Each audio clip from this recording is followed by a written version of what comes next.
Welcome to the deep dive. We are incredibly glad you're joining us today because we're tackling something that is it's absolutely vital to your daily life if you're running an optometry practice. Absolutely. We're talking about your bottom line. You opened your practice, or maybe you manage a clinic, because you want to provide top-tier patient care. You want to change lives by improving vision. That's the whole goal. But to do that sustainably, to keep the lights on, to pay your incredible staff, and to invest in the latest diagnostic technology, like that new wide-field imager you've been eyeing, you have to run a profitable business. You do. And that means you have to master the absolute art of getting paid what you are fully, legally, and rightfully owed by the insurance companies. It's the unavoidable reality of modern healthcare, isn't it? I mean, you can be the most brilliant clinician in the world.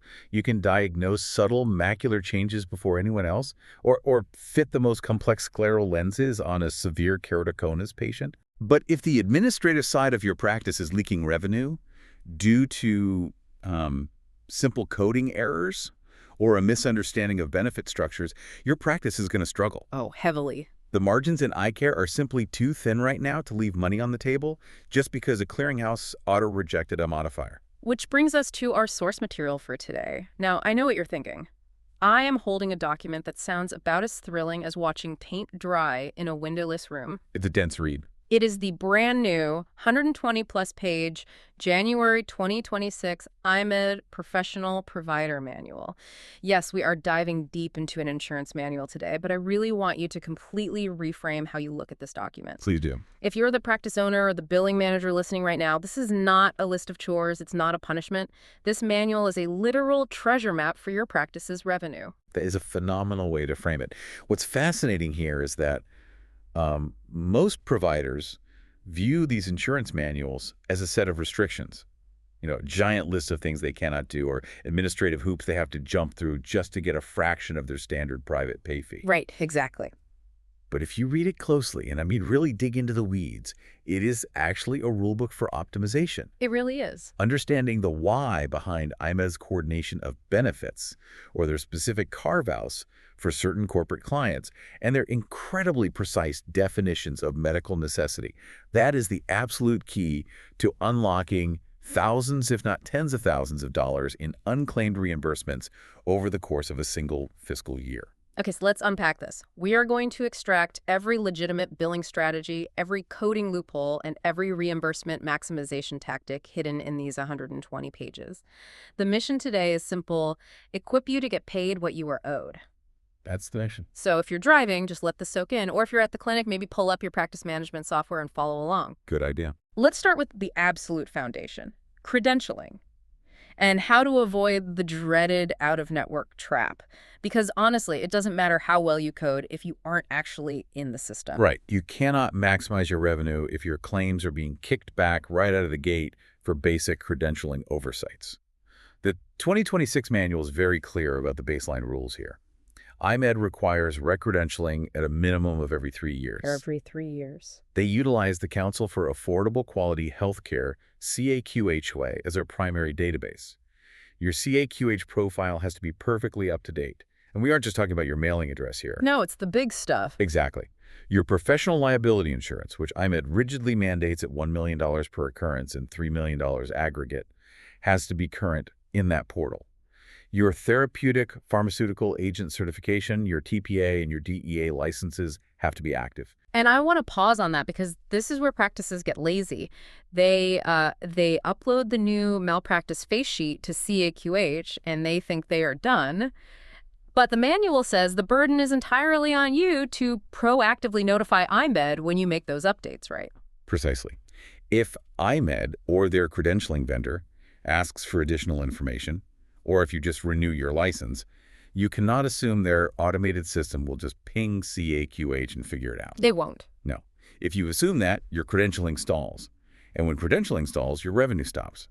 Claims start hitting the clearinghouse and bouncing back with provider not found errors.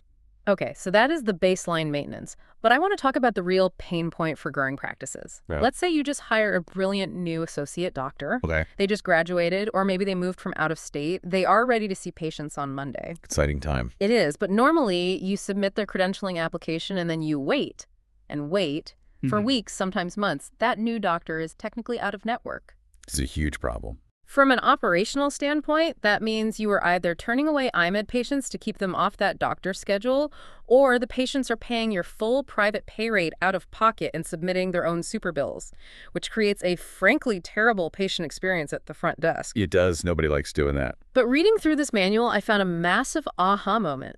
It looks like you don't necessarily have to wait to generate in-network revenue. This is a crucial loophole. It's entirely dictated by state law.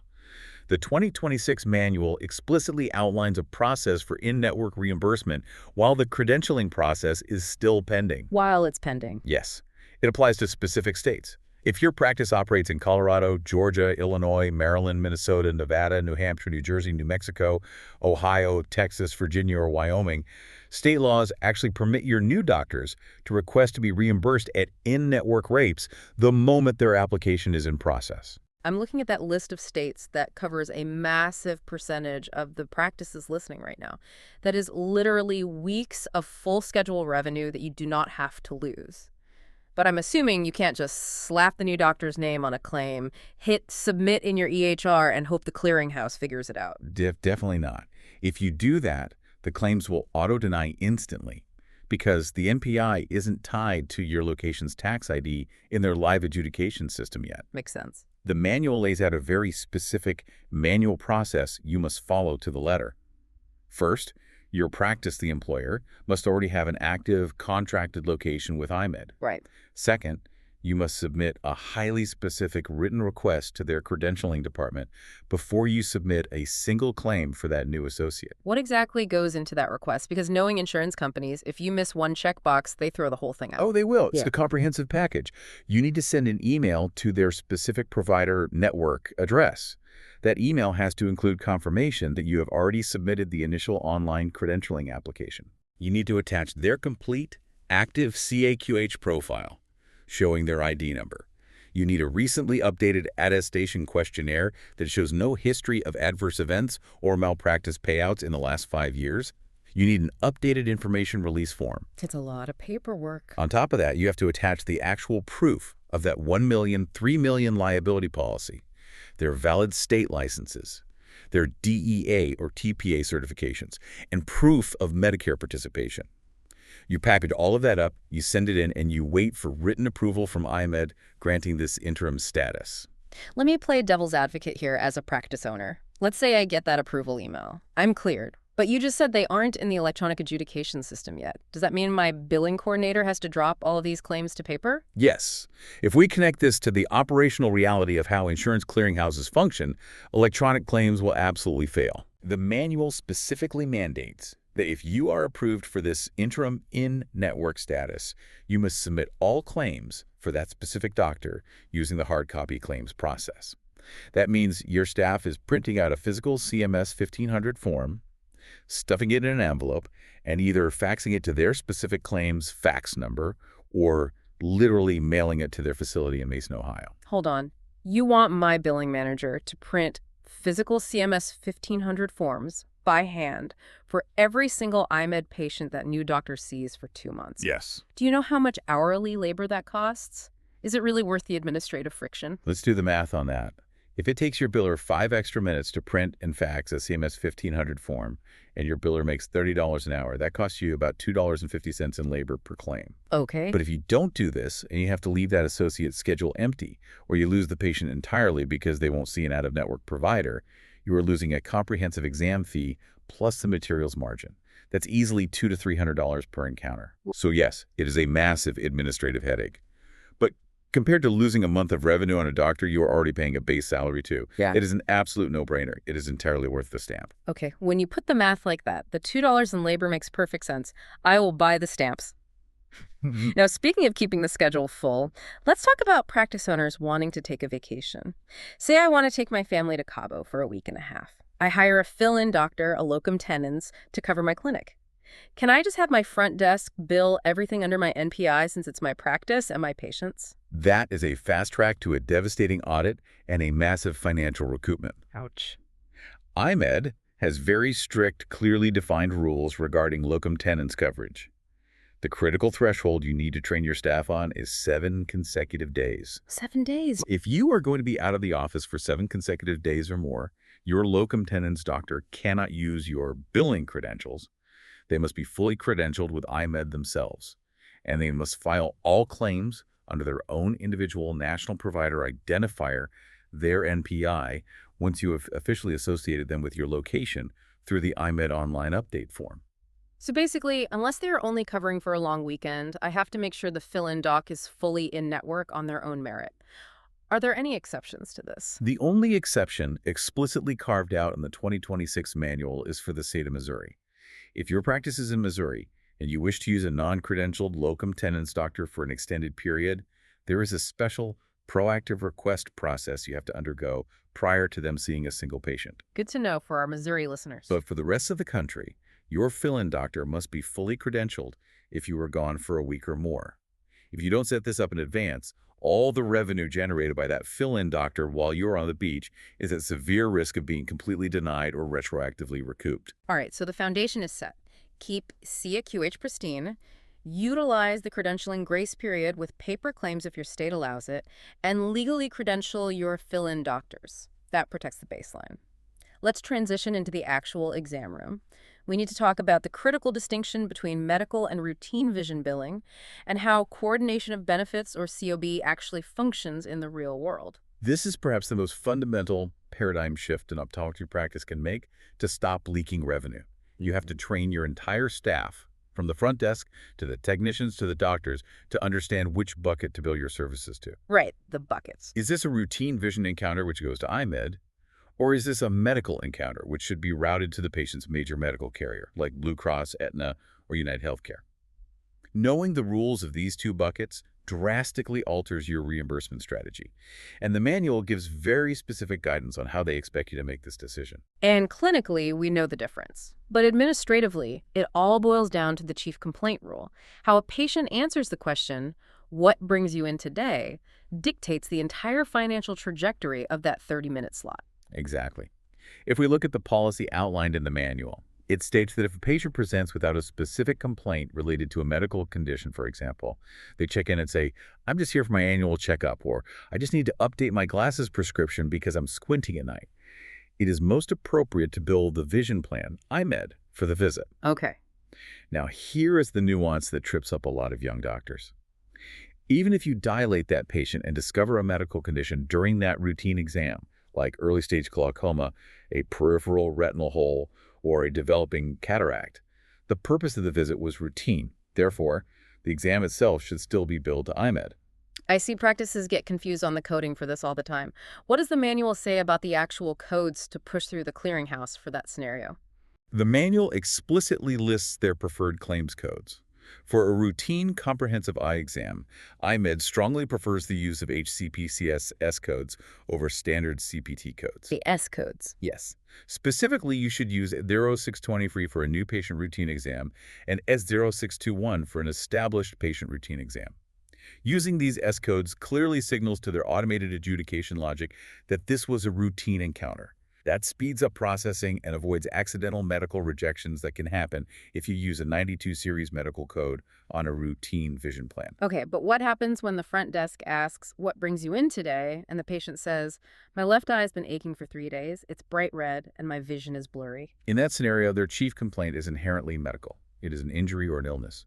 The manual acknowledges this encounter should be billed directly to their major medical plan, not their Eyemed vision plan. Now, if you are forced to bill a medical exam through Eyemed due to a very specific, rare plan structure that includes medical eye care, you drop the S codes. In that case, you use the standard ophthalmological CTT codes, 92002 or 92004 for new patients, and 92012 or 92014 for established patients. Let's go back to that first scenario, though, because that's the daily reality for most clinics. The patient came in for a routine checkup. They wanted new glasses. You billed as 0620 to Eyemed. But during the slit lamp exam, you found something concerning. Let's say significant corneal neovascularization from contact lens overwear that needs a steroid drop and close monitoring. You don't just treat that medical issue for free under the Eyemed routine payment, right? how do you legally separate the buckets? You absolutely do not treat it for free. The manual explicitly outlines the workflow here. If a medical condition is discovered during a routine visit, you inform the patient of their condition, you explain the need for diagnostic testing or a specific treatment plan, and then you schedule the patient for a separate follow-up medical eye care visit. A completely separate visit. Yes, that subsequent follow-up visit, usually coded as a 99 series evaluation and management code, along with all the associated diagnostic testing like topography or anterior segment photos, is then billed to the patient's medical plan. You establish the baseline health under the routine vision benefit with Eyemed, and you manage the pathology under the medical benefit. This is clean, it is compliant, it survives an audit, and it maximizes the distinct financial benefits of both of the patient's policies. I want to dive into a specific part of the exam now that causes more friction at the front desk than almost anything else. Let's talk about the refraction conundrum. CPT code 92015. Ah, yes, the refraction, the actual determination of the patient's exact optical prescription, which is better, one or two. Exactly. By default, Eyemed, like almost all vision plans, considers the refraction to be an inherent bundled component of a routine comprehensive eye exam. Their standard policy is clear. They will not reimburse you separately for refraction. If your biller submits an electronic claim with an ESRO 620 exam code and a separate line item for 920155, the clearinghouse logic will bundle it, strip the 92052 fee, and pay you a single, flat, contracted fee for the whole thing. And let's be honest, that flat contracted fee is often highly negotiated. You aren't getting anywhere near your full private pay rate. And if a patient comes in for a medical exam billed to Blue Cross almost never pays for the refraction. So the front desk has to awkwardly ask the patient for 40 or 50 bucks for the refraction out of pocket. And patients hate it. I have insurance, why am I paying $50? It's a tough conversation. But I'm looking at page 45 of this manual, and there is a giant loophole here. It's called the refraction-only exception. It looks like there are specific corporate clients where Eyemed will actually let you decouple the refraction from the medical exam and bill them for it. How does this work? This is a tremendous opportunity for revenue maximization and improving the patient experience. But it requires airtight operational flow. The manual specifically identifies certain plans, most notably Anthem, which often markets their vision product as Blue View Vision, as well as Fallon Community Health Plan, and some specific HMSA and Health First plans as refraction-only exception clients. Okay, walk me through the exact step-by-step operational scenario. How does my front desk and billing team actually execute this to legally double dip without getting the claim kicked back? Let's use an Anthem patient as the prime example, since they are a massive player in the market. A patient walks in on a Thursday afternoon. They hand your front desk two cards, their Anthem Major Medical Card and their Anthem Blue View Vision Card administered by Eyemed. The patient has a medical complaint, say, severe dry eye syndrome that's fluctuating their vision. Okay, so it's a medical visit. Right. Because there is a medical chief complaint, your doctor evaluates the dry eye and performs a refraction to see if the vision fluctuation is optical or tear film related. You bill the comprehensive medical eye exam, say at 9/2014, to their Anthem Major Medical Plan. The medical plan pays you a significantly higher reimbursement rate for the evaluation and management of the medical condition. But, as we know, the medical plan processes the 92015 refraction code and assigns it as patient responsibility. Right. The EOB comes back saying the patient owes $45 for the refraction, but instead of sending the patient a bill for $45. Exactly. Because Anthem is a refraction-only exception client with Eyemed, you don't have to charge the patient the full retail rate and deal with the collections headache. Instead, after you receive the primary payment and the explanation of benefits, the EOB from the medical carrier, your billing team pivots. They turn around and submit a coordination of benefits, or COB, claim directly to Eyemed. And let me guess, based on what we talked about earlier, you can't just do this electronically through the clearinghouse. You are catching on to the theme. No, you cannot. If you try to push a standalone 92015 code electronically to Eyemed, the system will assume it's a mistake, because it expects an exam code attached to it, and it will auto-deny. Of course it will. The manual is exceptionally specific about the workflow. You must file this COB claim in hard copy using a physical CMS 1500 form. You put the refraction code on the form. For Fallon or HMSA, you just use 92015. But pay very close attention to this detail for your billers. The manual states that for Anthem specifically, you must use procedure code 92015 with the modifier RB on the paper form. 92015RB. Modifier RB, got it. You print out a copy of the primary medical EOB showing that a medical exam was rendered and the refraction was denied or applied to deductible. You staple it to the CMS 1500 and you mail or fax it to Eyemed. Again with the paper and the faxes. But I want to highlight why this is worth the hassle. What does Eyemed actually pay you when they process that piece of paper? This is the beautiful part of the math. The manual states, we'll reimburse you your retail charge for the refraction up to the maximum exam reimbursement. Let me repeat the gravity of that. They will pay your usual and customary retail charge for the standalone refraction up to whatever their maximum allowable fee is for a full comprehensive exam. That's huge. You are capturing the much higher medical exam payout from the major medical carrier, plus a highly elevated, potentially full retail refraction payment from Eyemed. It turns a standard 30-minute exam slot into a highly profitable dual-billed encounter, and it costs the patient absolutely nothing out of pocket. It is a massive win-win, entirely within the published rules of the manual. It is brilliant. But let's be real about the operational friction. If your billing team isn't meticulous, this falls apart.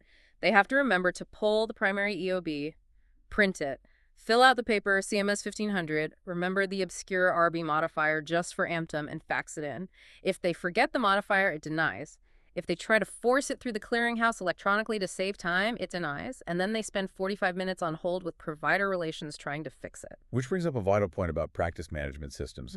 You have to leverage your EHR. You should train your front desk to recognize these specific exception plans, Anthem Blue View, Fallon, Health First, the moment the patient hands over their card.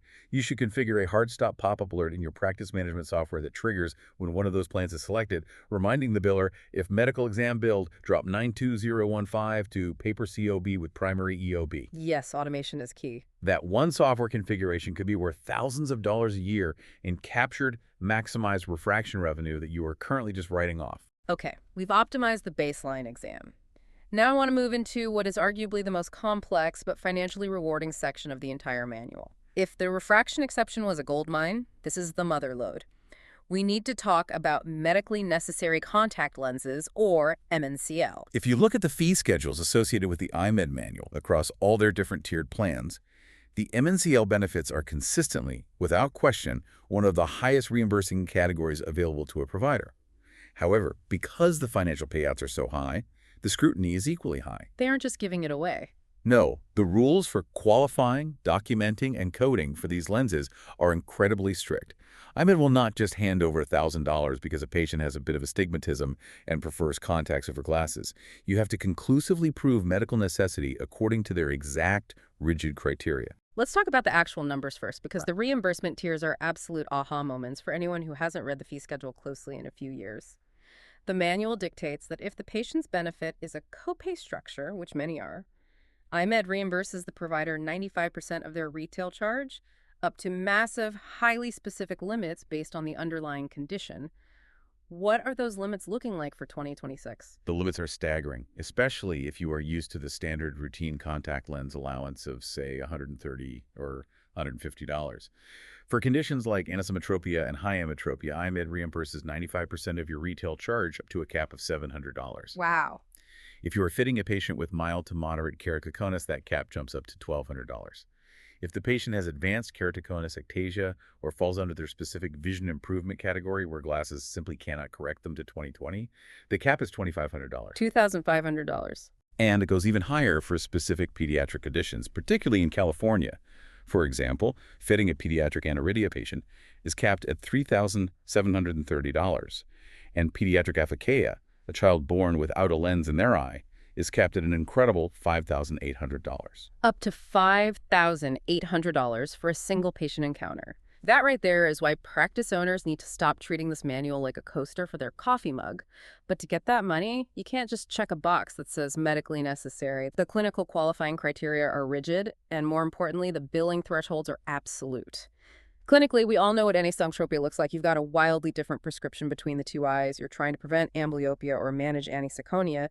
But from a billing perspective, Eyemed doesn't care about your clinical intuition. They care about hard numbers. Right. They need objective data that fits their exact algorithm. Let's break down the most common ones you'll see in primary care. Anisometropia only qualifies for the MNCL benefit if there is exactly a 3.00 diopter or greater difference in meridian powers between the two eyes. If your refraction shows a 2.75 diopter difference and the patient is struggling with anisoconia in glasses, it does not matter. It does not qualify for MNCL under Eyemed's rules. It defaults to their standard $150 allowance. It's black and white. Very black and white. Mm. For high ametropia extreme nearsightedness or farsightedness, the prescription must meet or exceed plus or minus 10.0 diopters in meridian powers in at least one eye. If they were minus 9.50, they don't qualify.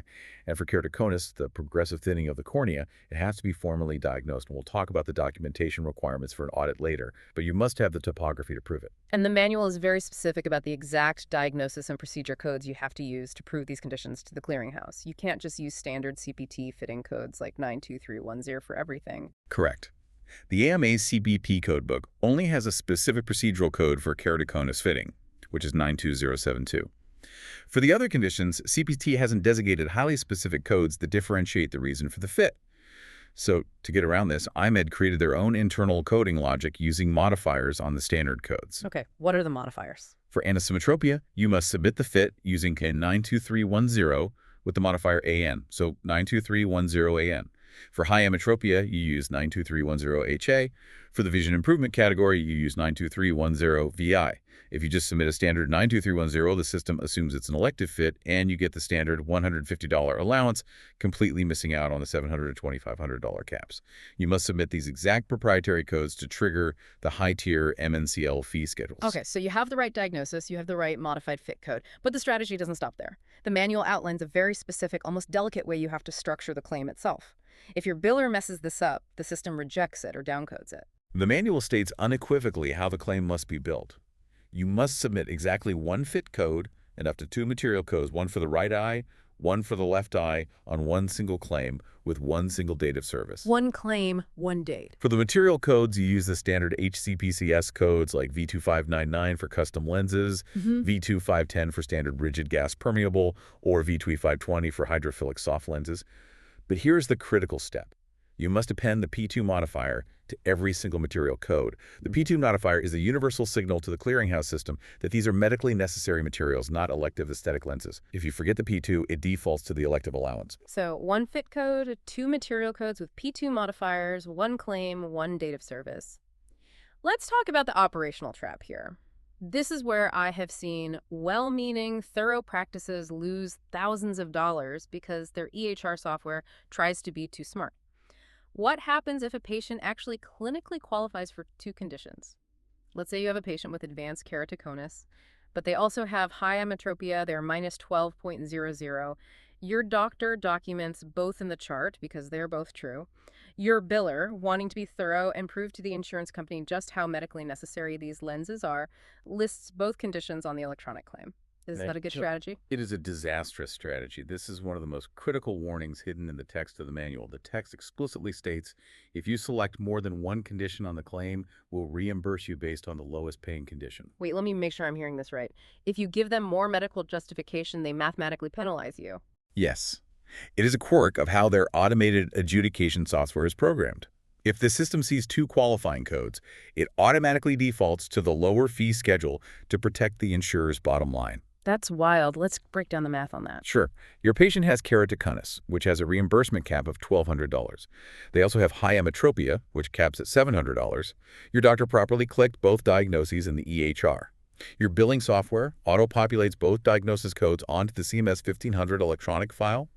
The claim hits Eyemed servers.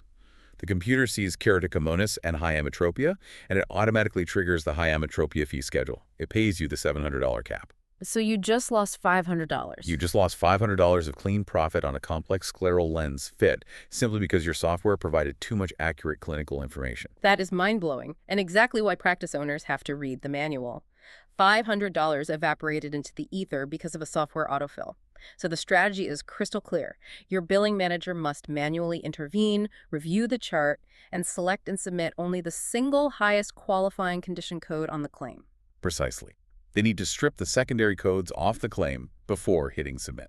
Now, speaking of things that are excluded, we need to talk about the elephant in the optometry room right now, myopia management. This is the fastest growing area of primary care optometry, fitting kids with orthokeratology or specialized multifocal soft lenses to slow the axial elongation of their eye and prevent severe nearsightedness later in life. It feels incredibly medically necessary. Does Eyemed consider these to be medically necessary contact lenses? According to Eyemed's 2026 manual, absolutely not. The manual contains a stark, unambiguous exclusion warning. It states verbatim, myopia management treatment and protocol does not qualify under this benefit and is excluded. Excluded entirely. From their administrative perspective, they view myopia management not as a medical necessity to correct a current debilitating vision deficit like keratoconus, but as an elective preventive protocol.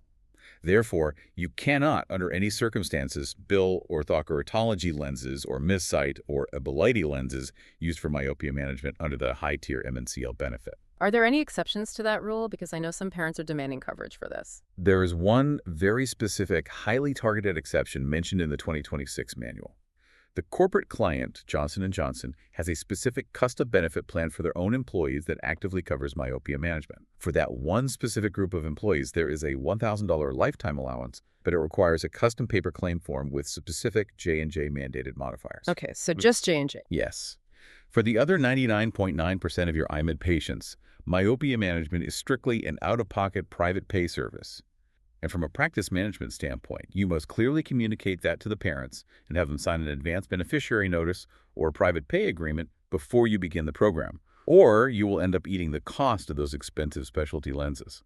Okay, let's take a breath because that MNCL section is high-stakes coding. Let's move to Section 4, which is all about maximizing the add-ons, the special programs, and the specific diagnostic codes that can organically boost the revenue of a standard routine exam without much extra clinical friction.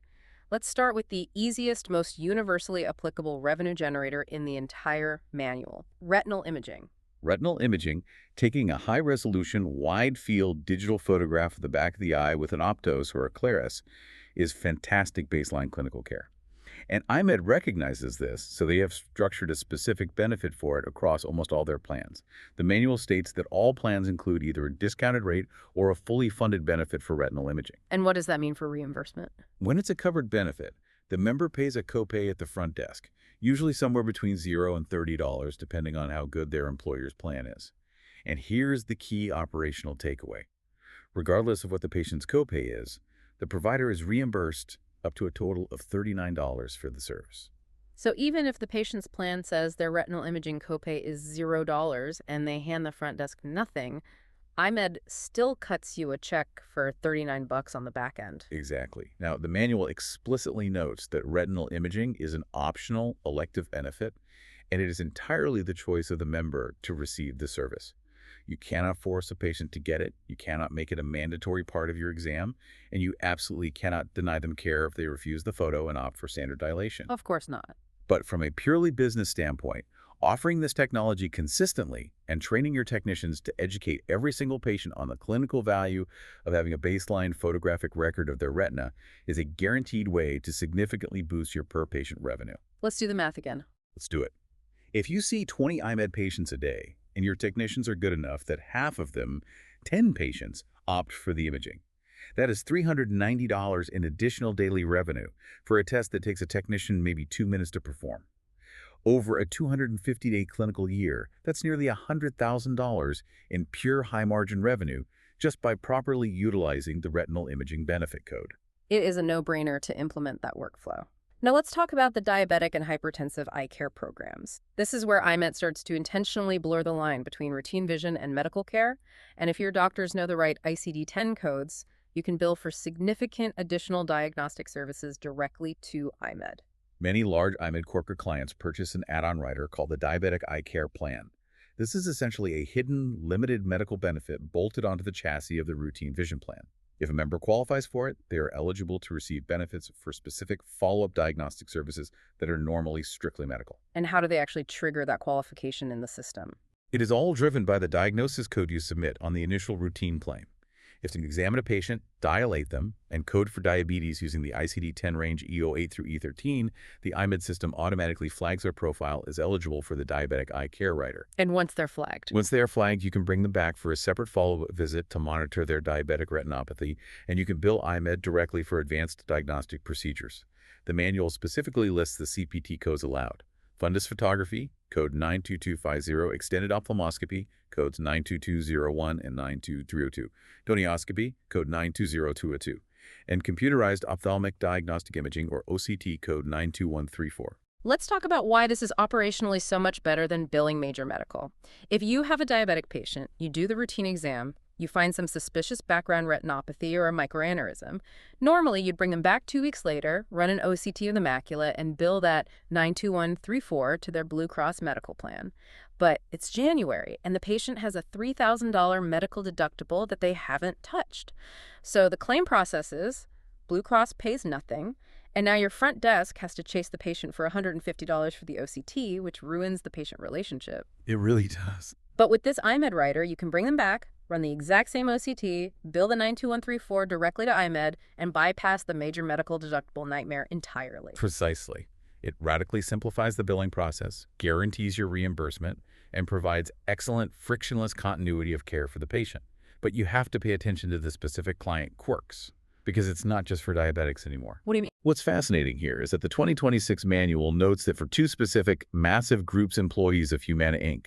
and members of Blue Shield of Rhode Island Eyemed, extends these exact same advanced diagnostic benefits to patients diagnosed with hypertension. Wow, so if a Humana employee comes in, they don't have diabetes, but your doctor takes their blood pressure and codes them with essential hypertension using ICD-10 codes I-10 through I-15, or maybe you see some vessel nicking and code hypertensive retinopathy H35.031 through H35.039, you can bring them back and bill Eyemed for an OCT and fundus photography. Yes.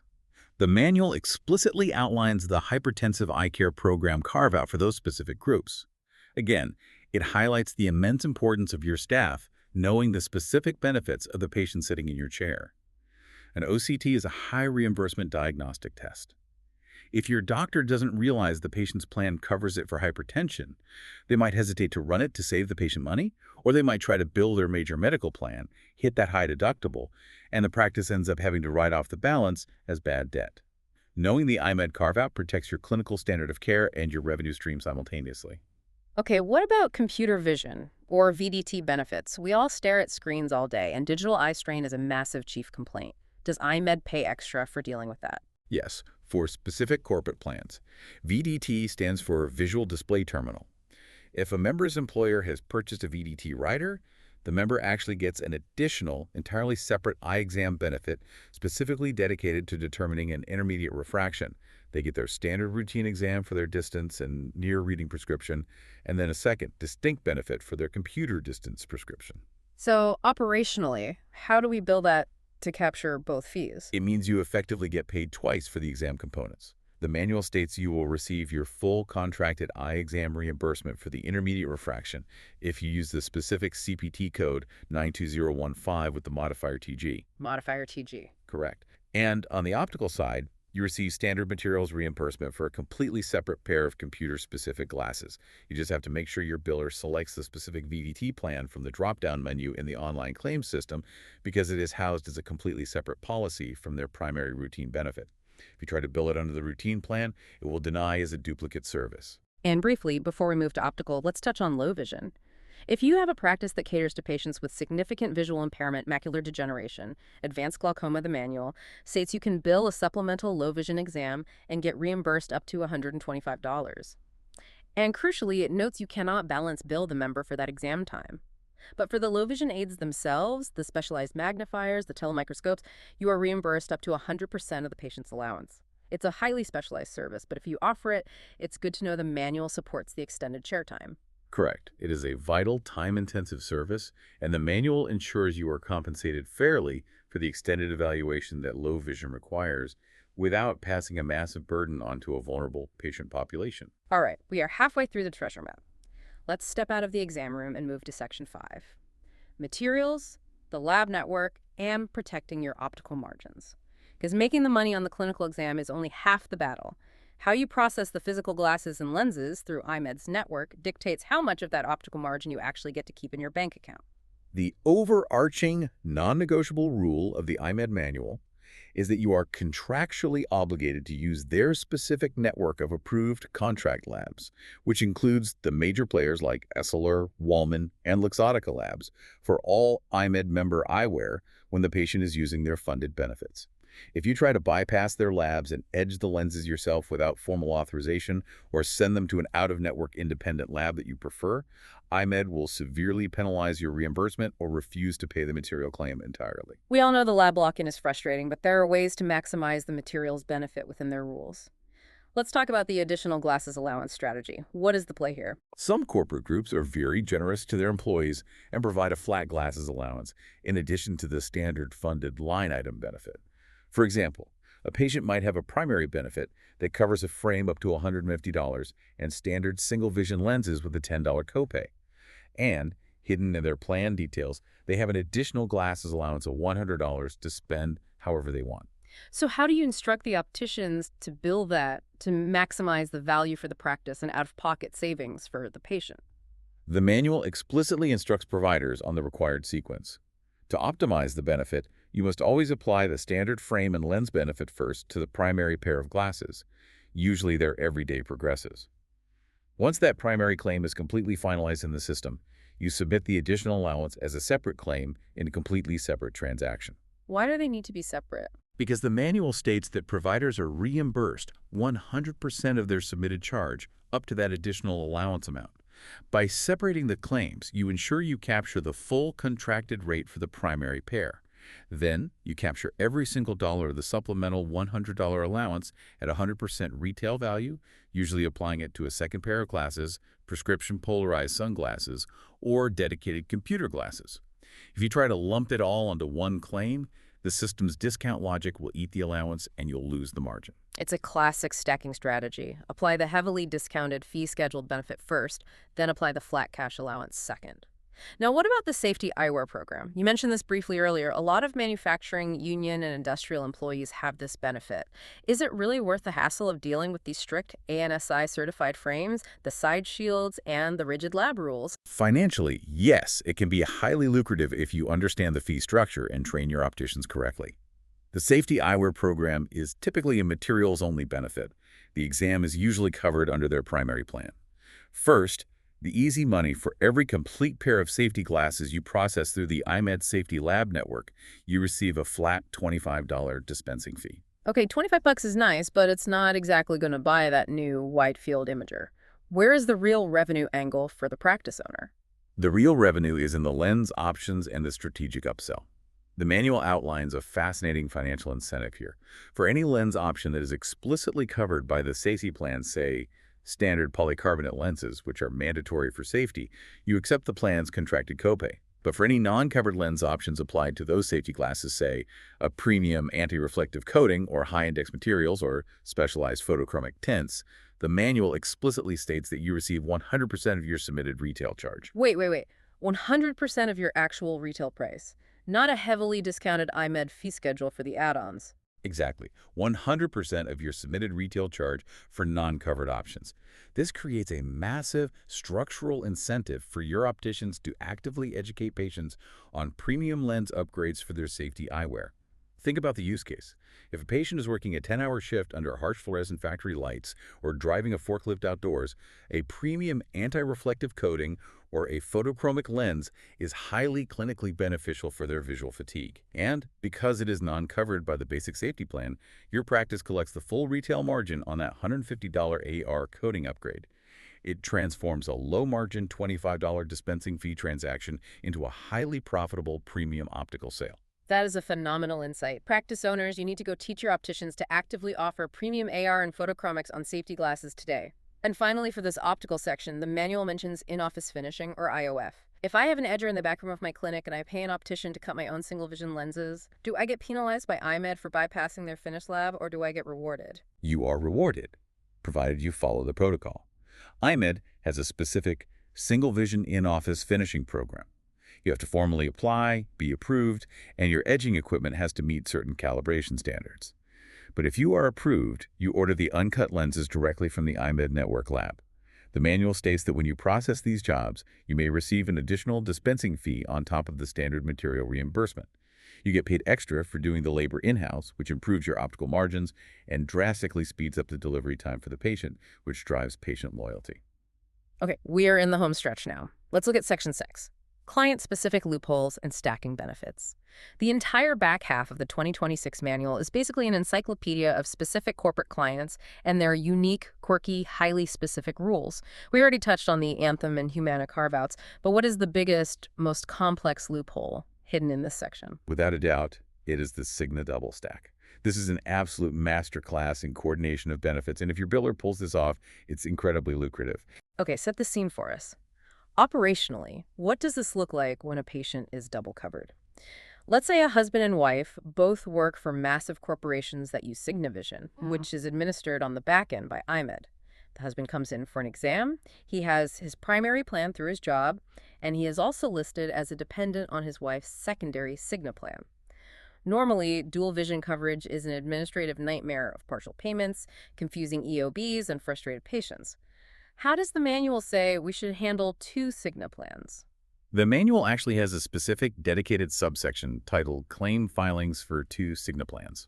And it outlines 4 different scenarios, but the most lucrative for the practice and the patient is Scenario D. Receive contact lenses and glasses. According to the strict rules of the manual, a patient with 2 Cigna plans can actually get a fully covered comprehensive exam, a complete pair of prescription glasses, and a full supply of contact lenses, all in the exact same benefit year, with minimal out-of-pocket cost. Honestly, that sounds like insurance fraud, but you're telling me it's literally written in their own manual. How does the biller actually sequence that so the clearinghouse doesn't reject it as a duplicate service? You have to follow the sequence perfectly. Step 1, you submit the comprehensive exam and the complete pair of glasses to the husband's primary Cigna plan using the standard electronic online claim system. You let that claim fully process, pay out, and generate an explanation of payment. Standard process so far. Step 2, you fit the patient for contact lenses. But, and this is vital, you cannot submit the contact lens claim online. If you do, it will deny. Step 3, you submit a paper CMS 1500 form to Eyemed for the contact lenses, billing them under the wife's secondary Cigna plan. And you must physically attach the printed explanation of payment from the primary claim to this paper form to prove that the primary benefit was exhausted on glasses. And when Eyemed receives that paper claim with the attached EOB in Ohio, what happens to the reimbursement math? The manual states you will be reimbursed up to the maximum Eyemed allowable amount for the services, plus the contracted exam rate, not to exceed the total charge. By coordinating the 2 plans manually via paper claims, the secondary plan's unused exam and materials allowances are unlocked and applied to the contact lenses. The patient walks out completely outfitted with glasses and contacts for the year, and the practice maximizes the revenue from both discrete policies. But again, it requires a billing staff that deeply understands the power of the paper CMS 1500 form and doesn't just rely on software auto-adjudication, because software cannot handle Scenario D. That is incredible. And there are other client-specific gems in here, too. We mentioned pediatric exceptions earlier regarding medically necessary contact lenses. But what about just standard glasses for kids? Yes, for pediatric patients generally defined as under age 19 in 4 specific states, California, Kansas, Kentucky, and New York, the rules change significantly. Normal vision plans strictly limit a patient to 1 pair of glasses a year. But in these specific states, the manual mandates that kids can get medically necessary additional pairs of glasses in the exact same benefit year. Let me clarify that. Just because they lost them on the playground or the dog chewed them up? No, it cannot just be for loss or breakage. It has to be medically driven. In Kentucky and New York, for example, if the child experiences a progressing prescription, specifically defined as a diopter change of 0.75 sphere or 1.00 cylinder, you can bill Eyemed for a completely new pair of glasses, lenses, and frame. So a mid-year update. Exactly. You just have to meticulously document the prescription change in the chart to prove the medical necessity of the update. If a kid hits a growth spurt in October and their myopia spikes 6 months after their annual April exam, you don't have to make the parents pay out of pocket for new lenses. Eyemed fully covers the mid-year update. And let's not forget Medicaid. The manual covers Medicaid managed care plans administered by Eyemed, and there's one specific call-out that made my jaw drop. CareSource in Ohio. Yes, the CareSource pediatric vision benefit in Ohio is highly unique and incredibly generous. The manual dictates that pediatric members in this specific Ohio Medicaid plan must be covered for a full 12-month supply of disposable contact lenses. And the reimbursement limit is massive. The manual states you will only be reimbursed up to $560 regardless of quantity dispensed. Hold on. You're telling me that if a kid with CareSource in Ohio needs contacts, I can bill up to $560? That sounds way too high for a standard Medicaid managed care plan. Are you sure there isn't a quantity limit hidden in the fine print that knocks that down? It sounds high, but if you look at the exact wording, it is a flat cap, $560. If you practice in Ohio and you aren't actively managing your CareSource pediatric contact lens patients and maximizing that benefit, you are missing out on a massive revenue stream designated specifically for that demographic. It is fully funded. You just have to dispense the annual supply and bill it correctly. Exactly. It all comes back to knowing the specific carve-outs in the manual. All right, we have mapped out how to generate the revenue. We have stacked benefits. We have billed medical codes. We have maximized the lab network. And we have navigated the Cigna double stack. But frankly, none of that matters if Eyemed takes the money back. Let's move to Section 7, compliance, audits, and keeping your revenue. Making the money is step one. Keeping it is step two. And Eyemed, like all major insurance companies, employs a robust, aggressive quality assurance and audit division. They actively conduct both randomized and targeted audits of provider clinical records. And if you fail? If you fail an audit, the consequences range from Level 1 noncompliance, which usually involves a warning letter and a mandatory corrective action plan, up to Level 3 noncompliance, which means immediate termination from the network and, crucially, financial recoupments. Recoupment is the scariest word in practice management. It means they mathematically calculate how much they overpaid you based on your coding errors or missing documentation, and they aggressively take that money back by simply withholding it from your future claims payments until the debt is settled. It can crush a practice's cash flow overnight. That is the stuff of practice management nightmares. So, based on the rules in the 2026 manual, what are the specific nitpicky audit triggers that practices need to bulletproof their charts against today?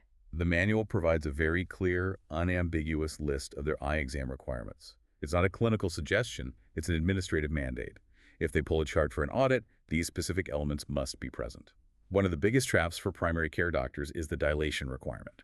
The manual explicitly states you must dilate all members who have diabetes. Okay, but let's talk about the clinical reality. Patients refuse dilation all the time. They have to go back to work, they hate the drops, they have to drive on the highway and forgot their sunglasses. What do? You can't hold them down and put the drops in. That is exactly what the auditors look for. They know patients refuse. But if you bill a diabetic exam and they pull the chart and there is simply no record of dilation, it's just blank, you fail the audit and they recoup the exam fee. So what's the defense? The manual provides the exact administrative defense mechanism. If the member refuses to be dilated, document the refusal in their patient file.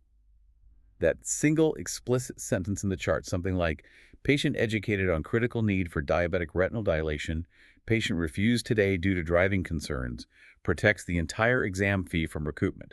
If it's not written down, in the eyes of the auditor, it did not happen, and you violated the standard of care.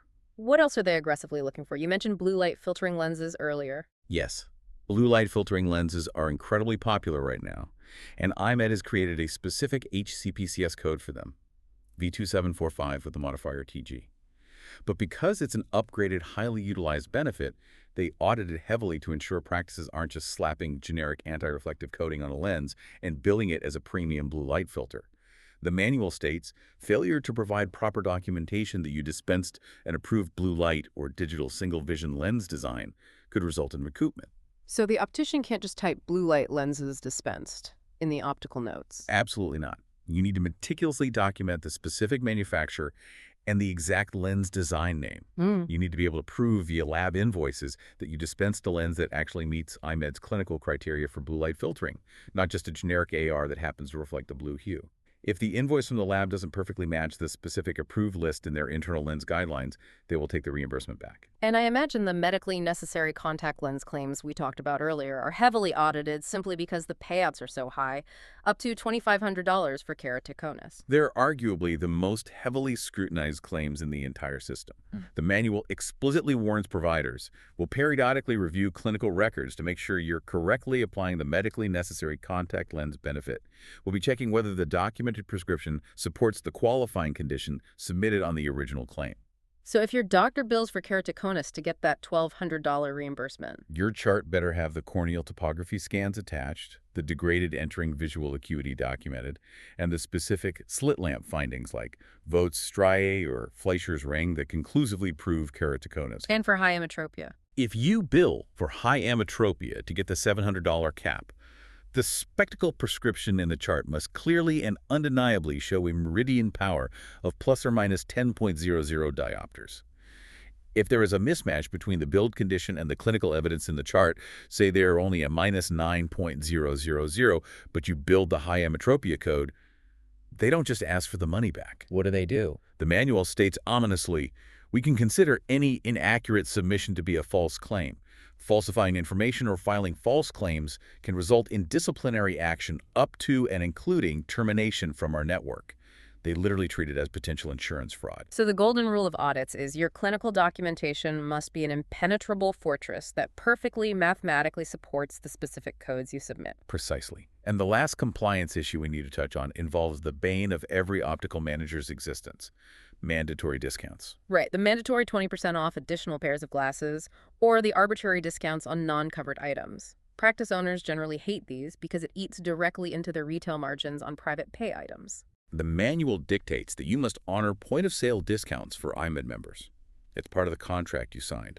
However, state law always supersedes the provider manual, and the manual acknowledges this reality by explicitly naming 3 states where you can legally opt out of offering these non-covered service discounts entirely: Illinois, Ohio, and Pennsylvania. So if I practice in downtown Chicago, I can just tell the Eyemed patient, no, I won't give you the 20% discount on your second pair of prescription sunglasses. You can, but you have to follow the compliance rules perfectly, or you will be penalized. First, you have to log into the online provider portal and formally check the opt-out box on your location details page. But more importantly, you have to comply with strict state notification laws. In Illinois and Ohio, if you opt out of the discount, you must physically post a very specific, legally worded sign in a conspicuous place in your office stating that you do not accept the fee schedule for non-covered benefits and will charge your normal retail fee. Wait, you actually have to print out a legal warning and tape it to the wall in the optical? Yes. If an auditor walks in and doesn't see the sign, you are out of compliance. And in Pennsylvania, the law is even stricter. You cannot just put up a sign. You must notify members in writing directly to the patient that they are receiving non-covered services at non-discounted rates before they purchase the glasses. And if your optician fails to provide that written notification and have them sign it in Pennsylvania. The manual warns that the Department of Insurance may impose massive penalties of $5,000 per violation and up to $10,000 for each willful violation. You could literally bankrupt your practice by opting out of a $40 discount on sunglasses and forgetting to hand the patient a piece of paper. Okay, that is a terrifying but incredibly necessary note to end our tactical breakdown on. Compliance is the shield that protects the revenue sword we've been sharpening for the last hour. It absolutely is. You have to build the operational moats to protect the revenue you generate. So let's summarize the mission here. Maximizing your Eyemed revenue is not about gaming the system. It is not about shady billing practices or making up diagnoses or trying to trick a clearinghouse. It is about deeply, fundamentally understanding the rules as they are written in their own manual. That's the core message. It is about knowing that medically necessary contact lenses have massive reimbursement tiers if your biller uses the exact right P2 modifier. It is about knowing you can double stack Cigna plans using a paper CMS 1500 form to get a patient contacts and glasses. It's about knowing you get paid extra for an intermediate refraction on a VDT plan. When you know the rules, your practice is finally fully compensated for the expert, life-changing clinical care you provide every single day. And if we connect this to the bigger picture, that leads to a much broader realization for anyone running a healthcare business. If an insurance manual, a 120-page document, specifically designed by a massive corporation to control their costs and restrict their payouts, contains this many avenues for maximizing your revenue just by coding with precision and understanding operational exceptions, it raises an important question. What's that? What other operational documents in your practice are you treating as administrative burdens when they're actually blueprints for financial growth? Are your vendor contracts, your commercial lease agreements, your employee handbooks hiding similar optimization opportunities? If you apply this level of deep dive analysis to the rest of your business, the potential for growth is limitless. That is a phenomenal final thought. Don't fear the paperwork. Weaponize it for your business. Thank you so much for joining us on this incredibly detailed deep dive. We encourage you to go into your clinic tomorrow, sit down with your billing manager, pull up your software, and look at your operational flow with these codes and strategies fresh in your mind. See where you can ethically and legally maximize the business side of the care you provide. Until next time, keep diving deep.